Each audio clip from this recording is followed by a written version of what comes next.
Good evening to you all.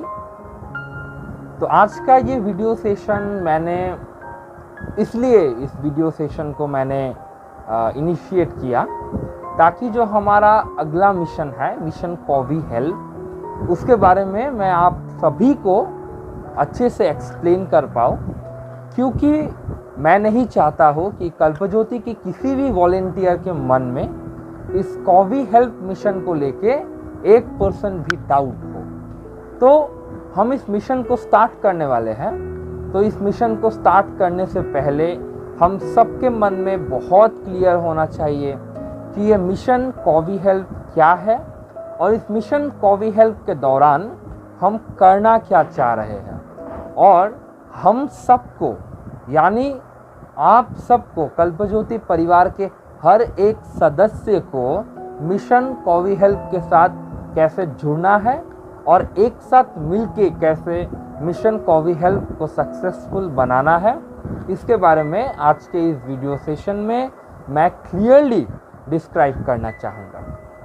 तो Covid के कारण, कोरोना पेंडेमिक जो कोविड महामारी है, इसके कारण भारत देश के अलग अलग प्रांतों में लॉकडाउन, पार्शियल लॉकडाउन और तरह तरह के रेस्ट्रिक्शंस लागू हो चुकी हैं। हम सबको इस लॉकडाउन और रेस्ट्रिक्शंस के कारण मानसिक या फिर आर्थिक रूप में संकट झेलना पड़ता है, लेकिन इस समाज के कुछ वर्गों को इन रेस्ट्रिक्शंस के कारण, लॉकडाउन के कारण भूखा भी रहना पड़ रहा है। एक स्टैटिस्टिक्स की माने तो, अगर एक सर्वे हुआ था भारत में, अगर उस सर्वे की माने तो भारत देश में जब पहले फेज में जब लॉकडाउन लागू किया था सरकार ने, जब कोरोना का पहला फेज था, तब जितने लोग कोरोना से मरे उससे अधिक लोग भूख से मरे थे। तो ये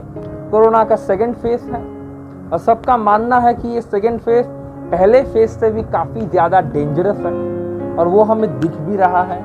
और इस सेकंड फेज का मुकाबला करने के लिए और इस कोविड स्प्रेड के चेन को तोड़ने के लिए सरकार ने फिर से कुछ रेस्ट्रिक्शंस लागू किए।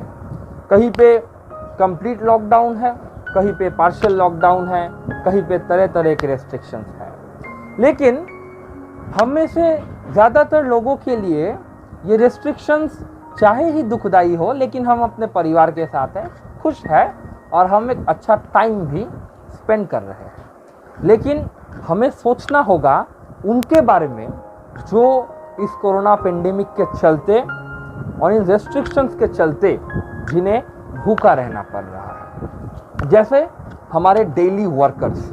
आप एक बार सोचिए, आप अगर किसी टाउन में रहते हैं तो वहाँ पे रिक्शा चलाने वाले, शाम को समोसा का स्टॉल लगाने वाले, अगर उनके परिवार की हालत को देखें तो हमें इस कोरोना महामारी के जो दूसरे पहलू पे इसका जो इफेक्ट है, एक डेंजरस इफेक्ट है, वो हमें समझने को मिलता है। कोरोना महामारी ने, इस पेंडेमिक ने इतने अनएम्प्लॉयमेंट को क्रिएट किया है कि उसको कॉप अप करने में हमें और 30 साल लग जाएगा। हम इस मानव सभ्यता को इस कोरोना पेंडेमिक ने बहुत पीछे ढकेल दिया है। और अभी क्योंकि हम अपने आप को समाज सेवक बोलते हैं और हम कल्पज्योति से सदैव कोशिश करते हैं कि ज़रूरत के समय मानव सभ्यता के साथ, मानवता के साथ हम खड़े रहें और हम अपने योग्यता अनुसार उनको हेल्प करने की कोशिश करें। हेल्प नहीं बल्कि उन ज़रूरतमंद लोगों की सेवा करने की कोशिश करें। सेवा भाव और निस्वार्थ रूप से ज़रूरतमंद लोगों के साथ हम खड़े रहें। तो जैसे कि मैंने बोला कि जो डेली वर्कर्स है, जैसे जो आपके घर में काम करने वाला मेड है, जिनको हम अभी कोविड के कारण अपने घर में नहीं बुलाते हैं, शाम को समोसा का स्टॉल लगाने वाले जो अंकल है, जो लॉकडाउन के कारण समोसा का स्टॉल नहीं लगा पा रहे हैं, जो रिक्शा चलाने वाले अंकल हैं, जो लॉकडाउन के कारण रिक्शा नहीं चला पा रहे हैं, जो ऑटो चलाने वाले हैं, जो जगह जगह पे काम करने वाले हैं, वो घर से नहीं निकल पा रहे हैं। वो गवर्नमेंट सर्वेंट नहीं है, इसलिए उनको मंथली पेमेंट नहीं मिलता है, या फिर वो बहुत बड़े उद्योगपति या फिर बिजनेसमैन नहीं है कि उनका बहुत ज़्यादा जमा पूंजी उन्होंने रखा है ताकि इस अनएम्प्लॉयड सिचुएशन में उनका परिवार खुशी से रह पाए और एक अच्छा टाइम स्पेंड कर पाए। कोरोना की छोरे वो लोग तो भूख से मर जाएंगे अगर हम लोग जो आज के समय में थोड़ा बहुत सक्षम है यदि उनके साथ खड़ा ना रहे तो मिशन कोवी हेल्प का मुख्य उद्देश्य यही है कि जो डेली वर्कर्स है, those who are the worst victim of this pandemic, हम उनके साथ खड़े रहे और हमारे योग्यता अनुसार हम उनको हेल्प करें।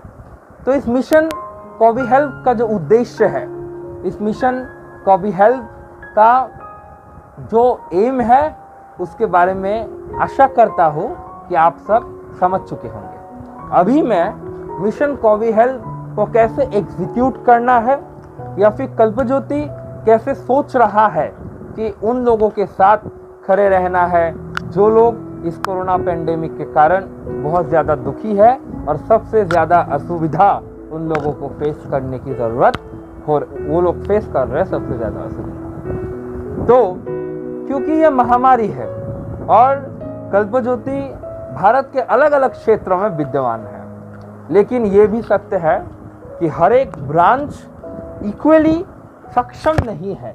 कहीं पे वॉलंटियर्स की कमी है, कहीं पे रीच की कमी है, कहीं पे अलग अलग संसाधनों की कमी है।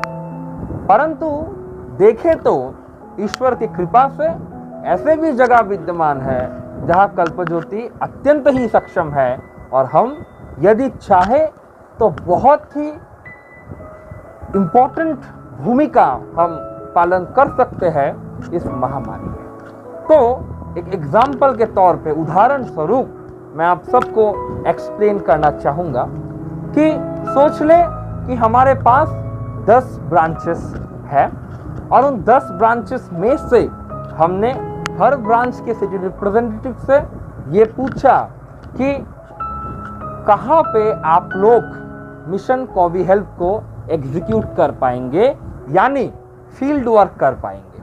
हमने किसी के ऊपर जोर ज़बरदस्ती या फिर इसको कार्यान्वित करने के लिए किसी प्रकार का मानसिक तनाव हमने नहीं दिया। ये पूरा एक ओपन डिस्कशन था और हर सिटी रिप्रेजेंटेटिव को चूज करने की स्वतंत्रता थी कि वो लोग कर पाएंगे या नहीं इस मिशन कोवी हेल्प। तो कल्पज्योति के लगभग 45 शाखाओं में से 8 शाखाएं ऐसे थे, यदि मैं नाम लूं तो धुबरी है, गौरीपुर है, कोलकाता है, महिषादल है, लखनऊ है, कोटा है, नौगांव है। तो इन ब्रांचेस ने हमें बोला कि हम मिशन कोवी हेल्प को कर पाएंगे। तो हम उनके साथ एक अलग प्रक्रिया के साथ, अलग सेटअप के साथ बात कर रहे हैं और इस पूरे मिशन को क्रियान्वित करने की भरपूर प्रयास हम कर रहे हैं। तो जैसे कि मैंने बोला कि out of about 45 branches, 8 branches have said that they can do the activity, they can do field work। तो फिर कितने बच गए? बच गए आपके 37 ब्रांचेस ऐसे बच गए जो कोरोना महामारी के चलते जगह के सेंसिटिविटी को मद्देनजर रखते हुए फील्ड वर्क नहीं कर पाएंगे और हम उनके प्रति कोई भी मानसिक दबाव नहीं क्रिएट करना चाहते हैं। It's okay. तो लेकिन इस मिशन कोवी हेल्प के लिए सबसे महत्वपूर्ण विषय ये है कि हम सबको, कल्पज्योति परिवार के हर एक सदस्य को एक समान और एक स्फूर्ति के साथ एक टीम के भांति हमें काम करना है और एक साथ we have to work as a team.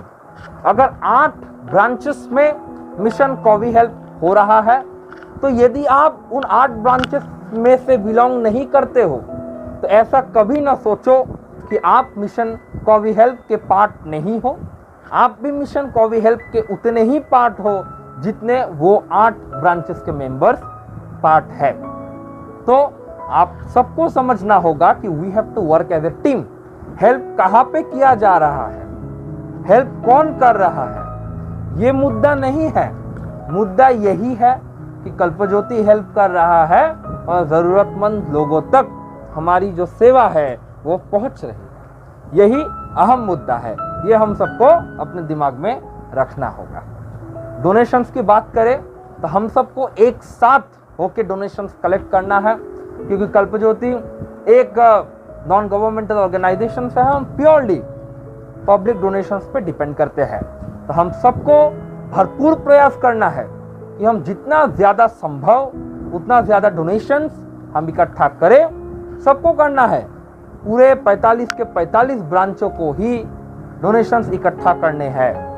अब ये डोनेशंस का क्या होगा, जो 8 ब्रांचेस है जो फील्ड एक्टिविटी करने वाले हैं वो लोग जो डोनेशंस कलेक्ट करेंगे वो लोग उन डोनेशन को अपने जगह पे ही इस्तेमाल करने वाले हैं। अब जो बच गए 37 ब्रांचेस वो फील्ड एक्टिविटी तो नहीं कर पाएंगे, लेकिन वो लोग डोनेशन जरूर इकट्ठा कर पाएंगे। उनका डोनेशन हम इन 8 ब्रांचेस में जो कि एक्टिविटी कर रहे हैं वहाँ पे हम डिस्ट्रीब्यूट कर देंगे according to their capacity, according to the condition of that branch.